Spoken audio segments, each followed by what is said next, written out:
Judy, let's start with last night's French language debate. Any clear winners or memorable moments? What really stood out from that? Well, Scott, there was no knockout punch, but there were some good jabs, right? So what stood out for me was the fact that Pierre Poilievre was having to basically tread a very fine line. In Quebec, there is a narrative that considers him like Trump.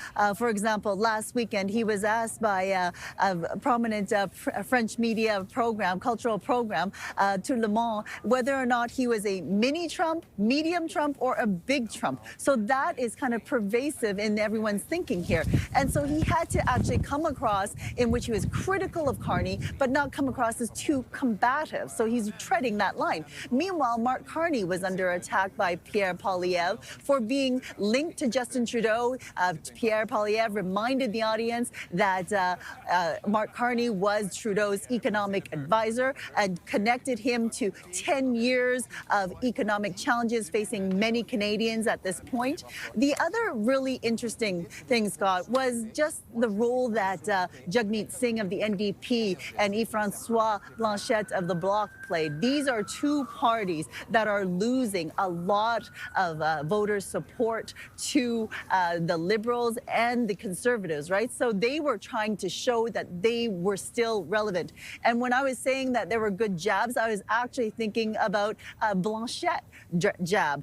He basically said, you know, Mr. Carney, you say that you are a good crisis manager. I've seen you negotiate tax havens, but can you negotiate a trade deal? That's yet to be seen. All right, now the focus turns to tonight's English debate. Are we expecting anything different this time around? We are probably going to see a little more an aggressive attack by Pierre Poilievre. There are lots of votes for him to gain.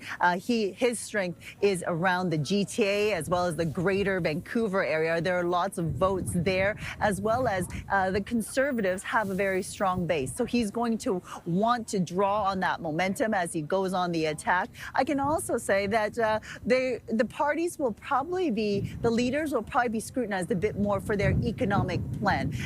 Only the Greens have come up with a full costing of their platforms. Take a listen to what Don Drummond of the C.D. Howe Institute has to say about this.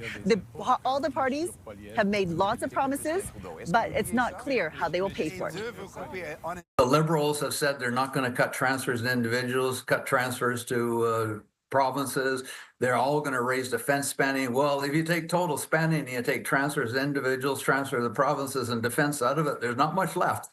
So how does that math work out? And, you know, you got to look in the case, yeah, you're going to give $14 billion in the case of the Conservatives, an income tax cut, but you have to find a source of funds for all that, or it's just pure borrowed money. It's less than 2 weeks to go to the election. Come on. When are we going to see this information that should be important to help people make their decisions?